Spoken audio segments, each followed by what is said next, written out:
Good day, everybody. Welcome to the Bible in a Year 2021. We are on day 181, and we are looking at Second Chronicles, chapters 19 to 23. And what we basically read in a chapter yesterday was kind of the prelude leading up to this greater understanding of King Jehoshaphat. Because he was quite a guy, and considering what he was surrounded by and what his desires were, it's just amazing the way he turned out. And then we'll go from King Jehoshaphat into the first queen. Yeah, can you believe it? The first queen of Judah? So picking it up in Second Chronicles chapter 19, verses 2 to 3, we find that Jehoshaphat gets told off. The Lord tells him off. So Jehu, son of Hanani, the seer, came to meet him and said, "Why did you help the wicked? Why have you loved those who hate the Lord? This is why the Lord is angry with you. Nevertheless, there is some good to be found in you, in that you have removed the sacred poles from the land and set your mind to seek God. So I'm mad at you, but I'm going to show you grace here." And so then we find some of the things that Jehoshaphat ends up doing. And one of the big things is he restores the judicial system in Judah, because a lot of the things have fallen apart. And one of the big things about Israel, the creation of Israel, was their judicial system. So you remember that there was the high priest, but there was also the head judge, and there was a system of judges. And then you had the king and you had the prophet. And so you have the different offices of the government of that time. And so he is setting up these regional judges in all of the fortified cities. So people who need judgment in situations would go to those judges, and then those judges would refer to the judges in Jerusalem if it's more difficult. So so the instruction that he gives them, the charge he gives to them here is in verses 16 or 6 to 7. "Be careful when you pass judgment. You aren't dispensing justice by merely human standards, but for the Lord, who is with you. Therefore, respect the Lord and act accordingly, because there can be no injustice, playing favorites, or taking bribes when it comes to the Lord our God." And we know that justice is a big thing for our Lord, and injustices should be stamped out when we follow. Not so much in the regulations, but from the very source of where those regulations come from, which is his heart of love. And everything works out well when you understand that our treatment of people is based on that love. So there's no way that we would bring harm to anybody or steal from anybody or do anything like that. So then we have the next part. He appoints the judges in Jerusalem. He actually sets up two head judges, one to take care of religious disputes and the other to take care of civil matters. And then he gives a charge to them. And he says, "You must respect the Lord at all times in truth and with complete integrity. In any case that comes before you from a fellow citizen in an outlying town, whether it involves bloodshed or is an issue of instruction, commandment, regulations, or case laws, you must warn them not to sin against the Lord, consequently making him angry with both you and your fellow citizen. Do this and you won't sin." So these are quite the charges, and puts first and foremost that the justice that they are administering, the source is the Lord. It's not their own thinking. We have judicial systems now where, we have a constitution, and that constitution is left up to interpretation. There was a time in Canada, where I'm from, where Parliament would make the laws, and then our high courts would interpret those laws, but just administer those laws. But now we're in a time where actually the high court creates the laws, turns around, and it's an interesting time right now in Canada, to say the least. But if you're centered on your own heart and your own thinking, your own logic, you are going to interpret things a certain way, or going to set up laws a certain way. But when you are based on Yahweh and in his heart, and what he says is right, what he sees is right in his eyes, then that's going to be a completely different thing. And that's why Jehoshaphat wanted to get this right. Then we have this interesting thing that happens. There's a united army, a mass army. For some reason, I guess they looked at Jehoshaphat and they were jealous, because there was tributes coming into him. He was actually quite wealthy. Judah's at peace. They don't look like much, but remember that Jehoshaphat, he does have an army of 1 million, but this mass army coming, it would be much greater than 1 million. Can you believe that? Much greater than 1 million that are coming towards him. So we read, not surprisingly, in verses 3-4, frightened, Jehoshaphat decided to seek the Lord's help and proclaimed a fast for all Judah. People from all of Judah's cities came to ask the Lord for help. So I love this, because Jehoshaphat's in trouble. He knows Judah's in trouble, so he holds a prayer meeting. He doesn't turn to his massive army or his collected arms or anything of the sort. He doesn't work on strategies or anything. He goes to the temple and he tells the people, fast, pray, and people come gathering. They gather to seek the help of the Lord. That's the change that he's brought about in the kingdom. It's not perfect, but things have changed. So then we have his plea here. He goes through and he talks about how great God is, and there's a form of worship in this plea. But then when we get right down to it, this is what he's saying. He says, so look here, the Ammonites, the Moabites, those from Mount Seir, the people you wouldn't let Israel invade when they came out of Egypt's land, so Israel avoided them and didn't destroy them. Here they are, returning the favor. A little bit of sarcasm there, don't you think so? Returning the favor by coming to drive us out of your possession that you gave to us. There's some sarcasm there. Also sounds like a little bit of accusation. You wouldn't let us destroy them. You wouldn't let us do that. And now look how they're returning the favor.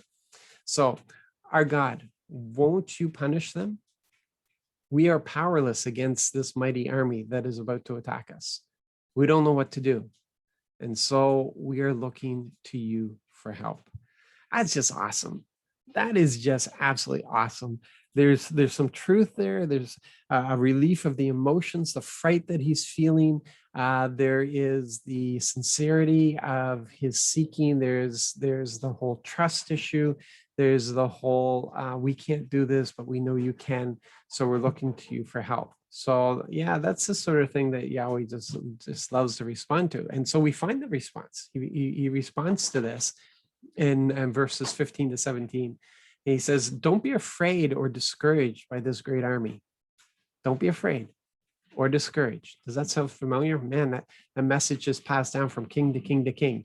Don't be afraid or discouraged by this great army, because the battle isn't yours. It belongs to God. March out against them tomorrow. This is the prophet that's speaking to them. He's giving them the Lord's response to his prayer. March out against them tomorrow.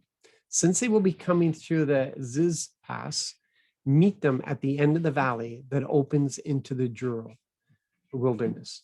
You don't need to fight this battle. Just take your places, stand ready, and watch how the Lord, who is with you, will deliver you, Judah and Jerusalem. Don't be afraid or discouraged. Go out tomorrow and face them. The Lord will be with you. What an awesome response that is. It's just like, yeah, I got this, guys. You're still going to get ready for the battle. but you're not going to fight. You're going to end up watching.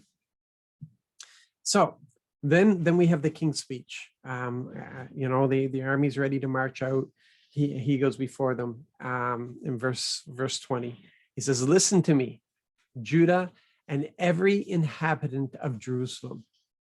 Trust the Lord your God, and you will stand firm. Trust his prophets and succeed. He made it as simple as that. It's not complicated. And then he has this little thing. He consults with the people, like how should we do this? And they come up with this plan. And so Jehoshaphat appointed musicians to play for the Lord, praising his majestic holiness. They were to march out before the warriors, saying, give thanks to the Lord because his faithful love lasts forever. As they broke into joyful, no, okay, let's just pause for a second here. Put a pause in this. It's amazing. They're going out to battle, and he sends the musicians first. I was in the militia. I was in the militia band. Yeah. And although we had to go through basic training, and we had to keep our skills up with the rifle range and all that sort of stuff, and the ones I was connected with was the artillery, which are the big guns, and that's who we were connected with. But we basically played. We played on the parade square. We played for the officers' dinners and all that sort of stuff. So yeah, I know how I would feel if we were marching out to war and we were put in front of the soldiers who have the guns, or sorry, the rifles. I would have to do like 60 push-ups right now if my sergeant heard me say that. But anyway, so it's very interesting that they put the worshipers in the front. And then it says, as they broke into joyful song and praise, the Lord launched a surprise attack against the Ammonites, the Moabites, and those from Mount Seir, who were invading Judah. And so they were defeated. And what ends up happening, and he's done this many, many times, is he actually ends up getting them to turn on each other, and they destroyed each other. But it didn't happen until the praise started. Isn't that interesting? And so then we get the summary of Jehoshaphat. Just sums this all up. Verses 31 to 33, Jehoshaphat ruled over Judah. He was 35 years old when he became king, and he ruled for 25 years. So it wasn't that long, compared to some others who ruled for 40 and 41 years. So he just had 25 years. His mother's name was Azubah. Now, yeah. She was Shili's daughter. Okay, that's okay. But remember that Jehoshaphat married into Ahab's family, right? So keep an eye on his wife. So Jehoshaphat walked in the way of his father Asa and didn't turn aside from it, doing what was right in the Lord's eyes, with the exception that he didn't remove the shrines. The people were still not committed with all their hearts to the God of their ancestors. So he did a lot of work here. He did a lot of reform. He got the judicial system back in place. There's another king who's going to come in later on who is also going to bring in a lot of reforms. But at least Jehoshaphat got the judicial system back in place. But they still weren't committed. There's too many choices. There's all kinds of gods and Baal and all this sort of stuff. And even though Yahweh is making himself evident to everybody, they're still not committed to him.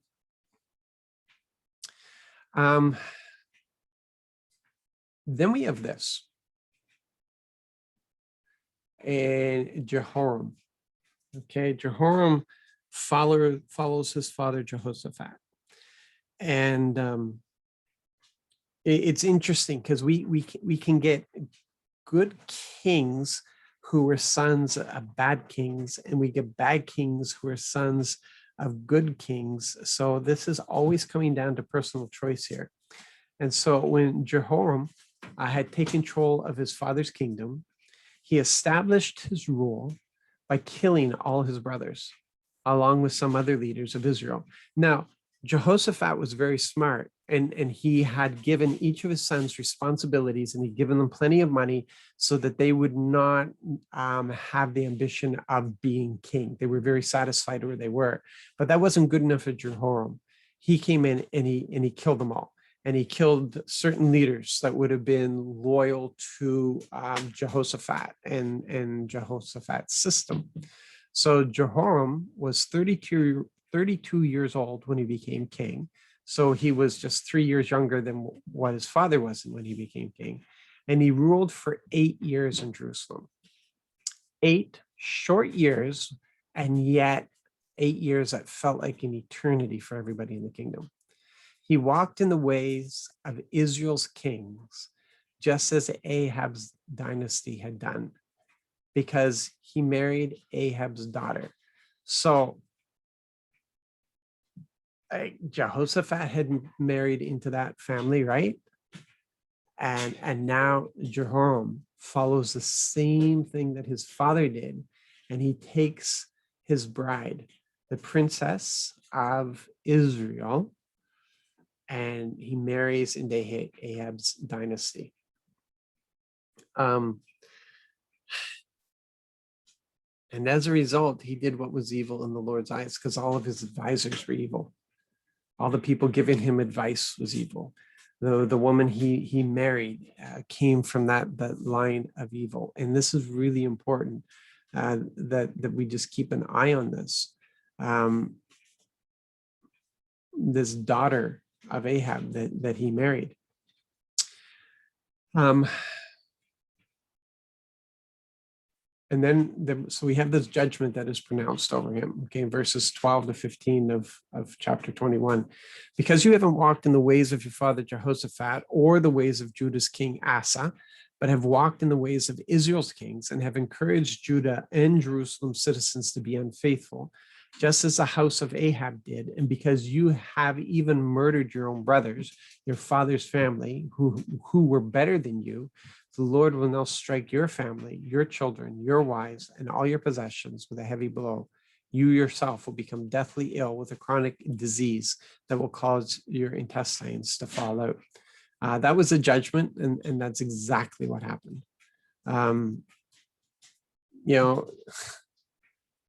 And so we get the summary of his life, and this is really so sad. He was such a bad king. Like nobody appreciated his 8 years of leadership. He was 32 years old when he became king, and he ruled for 8 years in Jerusalem. No one was sorry he died. He was buried in David's city, but not in the royal cemetery, because this guy undid everything that Jehoshaphat had put in place. Jehoshaphat spent 25 years building Judah, was a king of peace.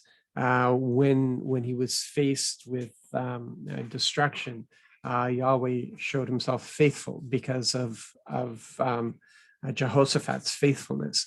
It was a wealthy kingdom. It was a peaceful kingdom. It was a prosperous kingdom. And then the son comes in, and he is so bad that in those 8 years, he lost all the wealth and prosperity. They were attacked, and everything was taken from them. The king's wife and children were taken from him. He ends up with a disease. His intestines fall out. And we read he was 32 years old when he became king, and he ruled for 8 years in Jerusalem. No one was sorry he died. And he suffered. He had a terrible disease, and his intestines fell out, and he died. No one was sorry he died. He was buried in David's city, but not in the royal cemetery. Come on, that's just sad. And then we see this horrible thing that happens here. Yahweh went way back with Moses when he was talking about king. He said he would make allowances for a king, but he himself would appoint the kings. And what do we read here in verse 1 of chapter 22? The inhabitants of Jerusalem made his youngest son, Ahaziah, succeed him as king, because the raiding party that had invaded the camp with the Arabs had killed all the older sons. So Ahaziah, Jehoram's son, became king of Judah. So he was not anointed or blessed by Yahweh. So Ahaziah was 22 years old when he became king. So much, much younger than his father or his grandfather, very unprepared. He ruled for 1 year in Jerusalem. 1 year, that's all he got, 1 year. His mother's name was Athaliah. She was the granddaughter of Omri.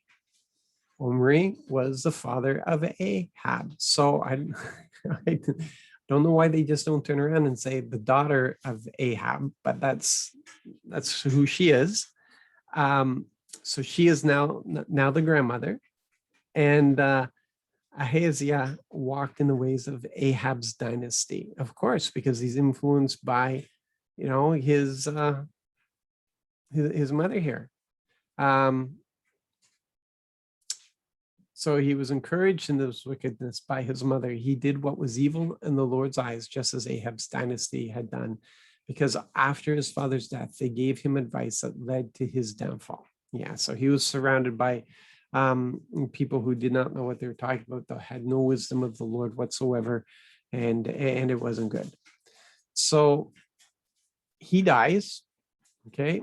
He dies, and then we're left with this situation. Because this isn't good. In verses 10 to 12 in chapter 22, when Athaliah, Ahaziah's mother, learned of her son's death, she immediately destroyed the entire royal family of Judah's dynasty. Yeah, that's her family. She killed them all. But Jehoshaphat, the king's daughter, secretly took Ahaziah's son, Jehoash, from the rest of the royal children who were about to be murdered, and hid him in a bedroom along with his nurse. In this way, Jehoshaphat, the daughter of King Jehoram, you notice that, the daughter of King Jehoram, the wife of the priest Jehoiada, and the sister of Haziah, okay, and the sister of Ahaziah, hid Jehoash from Athaliah, so she couldn't murder him. He remained hidden with them in God's temple for 6 years while Athaliah ruled the country. So the daughter of Jehoram, okay, is the sister of the king who just died, Athaliah. So she rescues her nephew, who ends up being the only survivor of the royal family. And she hides him. She's married to the priest. She hides him out for the next 6 years. So that means that Judah has a queen, not a king, for 6 years. Odd, isn't it? Yeah, I don't know why this stuff wasn't made into a movie, but but I guess all things Jewish is not welcomed in our world. But 2 Chronicles verses 23 to 11 talks about the conspiracy that now is set up by the high priest. So he calls in all the leaders. He tells them what he wants to do. Then they brought out the king's son, crowned him, gave him the royal law, and made him king. Jehoiada and his sons anointed him as everyone cried out, "Long live the king!" Because they've laid out this plan. They've got all the temple soldiers all arranged, and they're protecting the king. And then we read in verses 14 to 15, the queen hears what's going on. She rushes down to see what's happening. She sees this baby who's supposed to be dead, who's no longer a baby. He's what, 8? maybe 8, 9, 10 at the most. But he's there. He's got everything the king is supposed to have and is recognized as king. So then the priest Jehoiada brought out the unit commanders who were in charge of the army. Take her out under guard, he told them, and kill anyone who follows her. This was because the priest had said she must not be executed in the Lord's temple. They arrested her when she reached the entrance of the horse gate at the royal palace. She was executed there. Yeah, it almost sounds a little Narnian, doesn't it? And so then we have this revival that takes place now. The evil queen is gone, and there's a revival that takes place because of the leadership of the high priest. Jehoiada then made a covenant between himself, all the people, and the king that they would be the Lord's people. Then all the people went to Baal's temple and tore it down, smashing its altars and images into pieces. They executed Baal's priest Mattan in front of the altars. So we have revival. And where there's revival, you usually get rid of the things that are offensive to the Lord. And so then we read in verses 20 to 21, then he took the unit commanders, the officials, the rulers of the people, all the people of the land, and they led the king down from the Lord's temple, processing through the upper gate to the palace where the king sat upon the royal throne. All the people of the land rejoiced, and the city was at peace now that Athaliah had been executed at the palace. So all is well for now. And under the leadership of Jehoiada, who becomes the king's counselor, all things are well. But we are going to read that, of course, it doesn't stay that way. But at least for this moment, as we end today, we leave Judah at peace. Lots of lessons in here, guys. Lots and lots of lessons, and I pray that the Spirit is speaking to you about things that apply to where you are in your life. Thanks for being on the journey with me, and looking forward to catching up with you again tomorrow. God bless.